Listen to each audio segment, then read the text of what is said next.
À la recherche d'une vérité et d'une vision allant au-delà de l'immédiat, cédant au besoin de découvrir une puissance qui anime toute créature vivante et son environnement, l'homme inventa la religion. La religion donna un sens à son existence. L'Inde a donné le jour à 3 des plus importantes religions du monde, chacune partageant de nombreuses doctrines de l'autre. Il s'agit de l'hindouisme, du bouddhisme et du jainisme. L'hindouisme est considéré comme une civilisation autant qu'un confluent de religions. Il ne possède pas de fondateur unique, mais on croit que ce sont les Védas qui sont à son origine. Il ne possède ni autorité, ni hiérarchie, ni organisation centrale. L'hindouisme n'est pas une religion qui se prêche, mais un mode de vie. Il emprunte aux autres religions et philosophies et s'enrichit d'autant. Le bouddhisme est basé sur les enseignements de Gautama Bouddha, qui atteignit le nirvana après avoir abandonné l'existence de luxe d'un prince, afin de partir en quête d'une vérité supérieure. Le jainisme contemporain fut créé par Mahavira, le dernier des 24 Tirthankara. Il est intéressant de constater que les 3 religions partagent une origine culturelle et géographique commune. Alors que l'hindouisme était déjà une religion et un mode de vie solidement établi sur le sous-continent, et même au-delà, le jainisme devait rester confiné aux frontières de l'Inde. Le bouddhisme, en revanche, voyagea loin. Nombreux parmi les premiers bouddhistes étaient les brahmanes éduqués dans les Upanishads.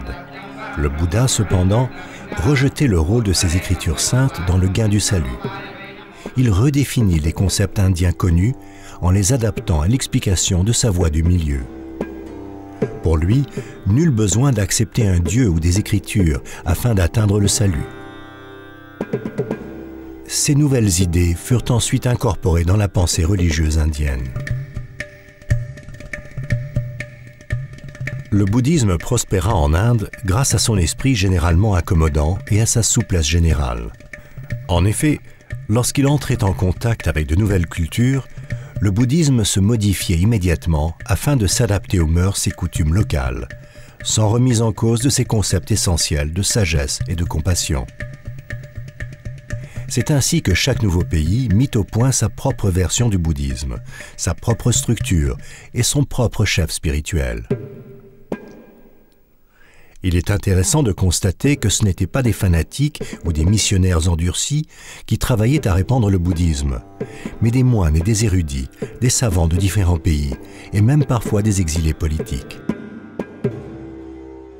La conversion de l'empereur Ashoka à sa cause lui donna un élan puissant au milieu du IIIe siècle avant Jésus-Christ. Plutôt que de forcer ses sujets à adopter le bouddhisme, il attira leur attention en plaçant des textes gravés sur des piliers et des rochers partout dans son royaume. Ces textes étaient moralisateurs et stimulants. Il envoyait des missionnaires dans tout le pays ainsi qu'au-delà de ses rivages. Ashoka fut parmi l'un des promoteurs du bouddhisme les plus influents. En ce qui concerne le jainisme, c'était déjà une religion bien établie dans plusieurs provinces indiennes avant même que Mahavira ou le Bouddha n'aient commencé à enseigner. Des endroits comme Magadha, Koshala, Kapilavastu, Vaisali, Pava, Mithila, Varanasi, Simbhabhumi, Kaushambi et Avanti étaient d'importants centres jains. Le jainisme atteignit aussi l'Inde du Sud, où il prospéra. Des savants comme Bhadrubahu et Visakacharya migrèrent depuis le sud avec leurs disciples et se mirent à propager leur foi. Un esprit de tolérance religieuse imprégnait ces territoires. Le patronage royal eut pour résultat la construction de nombreux temples et sculptures jains au travers des âges, et un soutien efficace des événements littéraires et culturels. On dit que le roi Chandragupta et une poignée d'ascètes jains, dirigés par Srutarkevalin Bhadrabahu, anticipèrent une grave famine dans le pays à la fin du IVe siècle et migrèrent à Shravanabelagola, dans ce qui est aujourd'hui l'état du Karnataka. Une fois là, ils se mirent à propager les écritures saintes des Tirthankara. Plus tard, leurs disciples partirent dans les royaumes de Chola et de Pandya, où ils continuèrent à propager le jainisme. Les moines étaient entretenus dans le sud par des adeptes de leur foi. Il n'était pas dans les habitudes de ces moines d'accepter de la nourriture d'adeptes d'autres religions.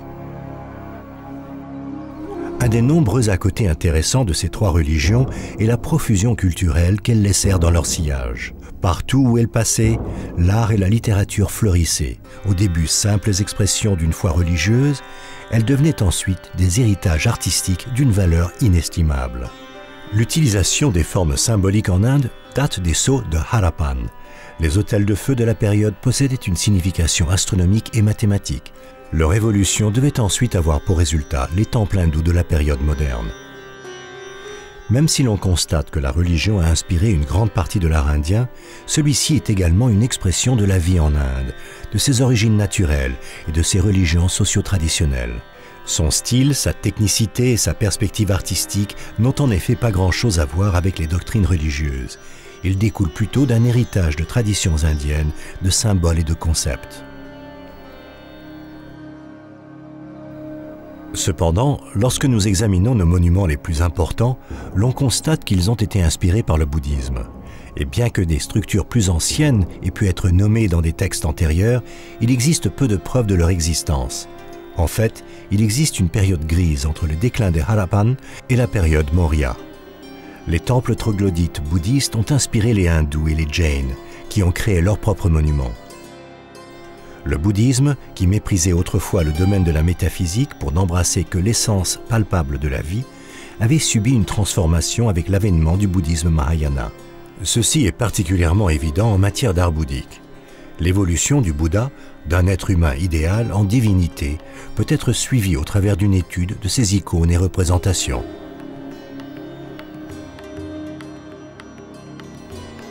Dans l'art bouddhiste primitif, de Bairut, Sanchi, Bodh Gaya et Amaravati, la présence du maître est simplement indiquée par un trône vide, un arbre bodhi, des empreintes de pas ou la Dharma Chakra.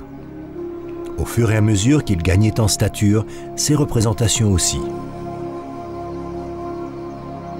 Cependant, c'est dans les grottes d'Ajanta et d'Ellora que l'on peut trouver le summum de l'art bouddhiste. Et en fait, une conflagration d'art antique hindou peut être également constatée dans les grottes-temples d'Ajanta et d'Ellora. Ces grottes creusées à même la roche sont un reflet de l'expression religieuse de trois religions, l'hindouisme, le bouddhisme et le jainisme. Il ne fait aucun doute que les sites d'Ajanta et d'Ellora représentent non seulement la relation entre ces trois religions, mais également la hauteur que leurs artistes et artisans respectifs avaient su donner à leurs soucis religieux. Ces grottes représentent une vitrine instructive de l'histoire religieuse, artistique et sociale.